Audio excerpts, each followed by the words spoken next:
We haven't met yet. I'm Clint. I don't care. Once more we find ourselves discovering more about this character because of a standalone series dedicated to Hawkeye, seamlessly merging with Endgame and 2021's Black Widow. Like two best friends that we only discover through recollection, we find more about Clint Barton through his recollections of NATASHA. We discover his heartwarming side through his love for his family, and we realise his intuitive, empathetic soft spot for people in pain, like Wanda and her brother. We all understand that Barton was an agent of S.H.I.E.L.D., introduced to us in Thor, but even then, we could tell that Barton was more than just his job. And when his family was introduced in Age of Ultron, everyone looked confused. Except for Nat. Perhaps the most secretive Avenger, tying with Nat, presents the idea of protection because overall, Clint had his reasons. In his rare moments, we find him become the father figure, the caring friend, and the one that has everyone's backs.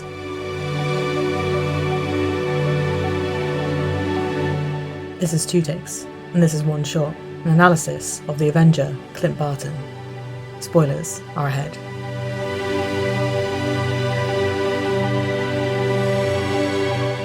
Perhaps presented like the moody teen in a family photo, Clint is always the one listening to what people have to say, perhaps saying cynical remarks and being part of the bigger plan. Observe and report, keeping a stealth-like position on the target. Clint is literally the guy who has your back. In Avengers Assemble, Clint was on the rooftops using his keen eyesight, marksmanship to observe, report, and maintain boundaries, communicating with the entire team. In Age of Ultron, Clint was working with S.H.I.E.L.D. until its collapse, working with the Avengers to end Hydra and right some wrongs from within the system. Hydra and alien technology was used to create Ultron, and whilst fighting off his army of robots, Clint was concentrating on the fight, sure, but he was also trying to save other lives too. By focusing his attention on Petra and Wanda Maximoff, he chose to speak to them not like enemies or even as allies, but as teams. He used his dad voice and even placed some logical thinking and encouragement in his pep talk. He would use reason and empathy to get his point across, making it relatable, explaining that everything is crazy right now. They're on a floating island. There are crazy robots, and Clint is battling them with a bow and arrow. It doesn't make sense, but he's going to make it work either way. And he does. Placing himself as a subtle role model and someone who holds his word, he practices what he preaches with an air of professionalism. We see him constantly coming out of retirement to save everyone else, almost rolling his eyes at their mistakes and having to stop what he's doing to clean up their mess. However, I think it goes further than that. I think he feels that he might have helped create part of the mess, and he has an obligation or a need to help correct it. And we thought that was the end of it. Until we get to see the part where Clint's family was introduced to the team, and we see a whole different side of him, or perhaps a side we didn't realise we were seeing the whole time. But we shall get to that. You don't think they need me? I think they do, which is a lot scarier. They're a mess. Yeah. I guess they're my mess. Even when it came to the comparison that Clint has to face towards the others in the team, we're talking literal gods and billionaires. It's Clint's wife, Laura, that expresses that the Avengers need him more than they let on. Clint might not have been on everyone's radar as their favourite Avenger, which is wholly expressed in his solo series with Kate about branding, but his literal job is to be a spy, and way of thinking is that of an observant person. He has seen some terrors, perhaps created some, but we shall never know because even now we only have a glimpse of Clint as a person. And for what it's worth, what we see, we can tell Clint is talented in his job, but also, like Nat, has his heart open. The classical cynical type shows the realism in the situation, but would also take a bullet for you at the same time. In reflection, it could be theorised that the people around Clint might make him better, and in turn, like the quiet kid in class of loud people, when he speaks the truth, whether or not people want to hear it. In Civil War, Divided, Clint chose Steve Rogers' team because he still felt he owed a debt to Steve Rogers, but most importantly, Wanda through her brother's sacrifice. The Avengers and the audience, learning of Clint's family, could perhaps add that he felt a kid just saved his life, and that death could have been his children. He might save lives, but that doesn't mean he has placed his own life in the equation, which makes him selfless. And in this instance, becoming quite protective of Wanda, helping her subtly grow, Clint could only do what he felt was right. Unlike the Avengers I've talked about before, he's in the same boat, concentrating on righting wrongs, helping people before himself, because he's a good person, a good guy. But even as a good guy, when Thanos snapped his fingers, half of the universe was taken, and that involved Clint's entire family whilst he was under house arrest. There wasn't even any warning on who was disappearing and who was staying. There was no goodbye, and Clint, within seconds, was left alone for 5 long years.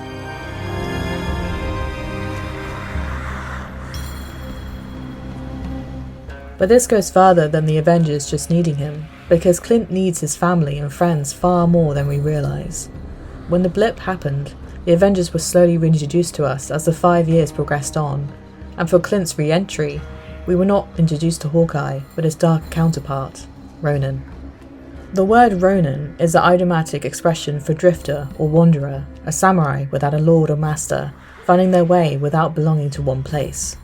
In medieval times, the Ronin was depicted as shadows of samurai, masterless and less honourable. In this case, Clint became Ronin because he had lost his way of living. His family were like his master, and thus their disappearances created this alter ego, so he could avenge the innocents who disappeared by killing the criminals that got to stay. A worthy and noble cause, or grief-stricken justification? From what we know in Clint's solo series, it can be confirmed that Ronin wasn't blindly killing those who posed as criminals wherever he found them. He was an assassin, and was hired to do it. He covered his face, stayed in the shadows, and even to this day, people do not know who Ronin truly was. It's almost as though, metaphorically speaking, Ronin is the embodiment of Clint's pit of despair and grief. Him lashing out, killing those people, although justified, still isn't the right way to grieve. And Clint knows that, hence, when he reveals this to Kate, he's not proud of it, and it still haunts him.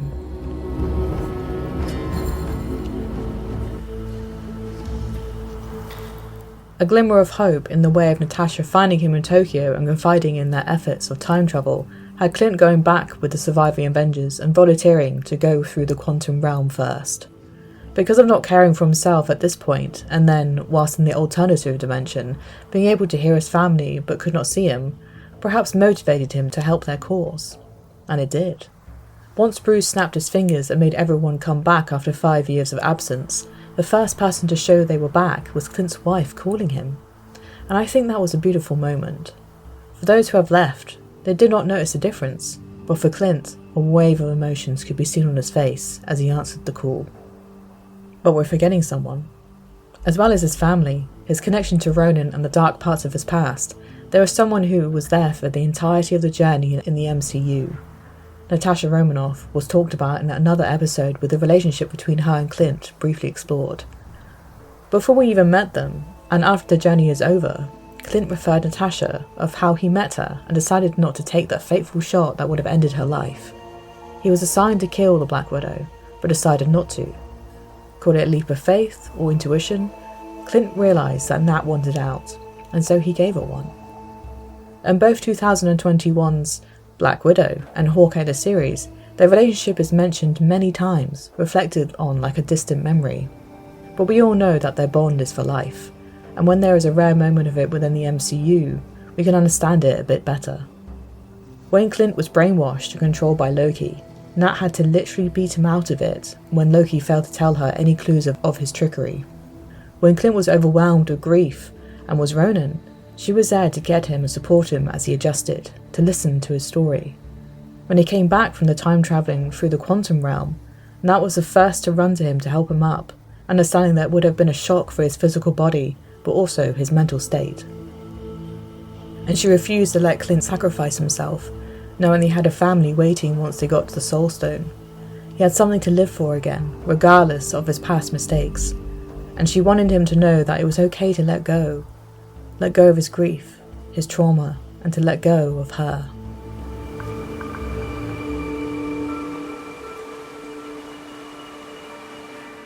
Clint Barton is the Avenger that represents many things. One truth lies in the fact that we, the audience, are so wrapped up in the superhero concept that Clint reminds us what it means to be human. His skills are driven by practice and patience. His words are practiced by being a father, and his judgment within a crisis is practiced based on being an agent for many years. He helps keep the team together, with his family representing everything everyone is trying to protect, presenting the everyman family that many heroes strive for but don't get to see or come home to. And even though Clint strives for the normalcy that many heroes do not get, he shows us it is achievable. He shows balance until the balance is tipped.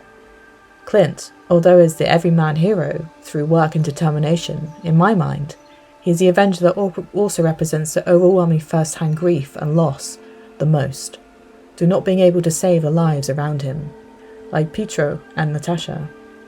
He shows us that even with power, not by a serum, being a god, or being tech-savvy, but true earned power and strength, it sometimes cannot be enough. But I feel that showing this Avenger in all of his colours shows us that being human is not about being perfect. And that makes him the most relatable. Nice shot! Yeah, no shit! Thank you for listening to this episode. If you enjoyed what was said, then please support the show from my Patreon. And if you want to know what's happening next, follow my Instagram. To know my day-to-day thoughts, follow my Twitter.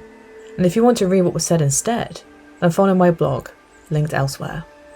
With your support, I can only make this better, so again, thank you from the bottom of my heart.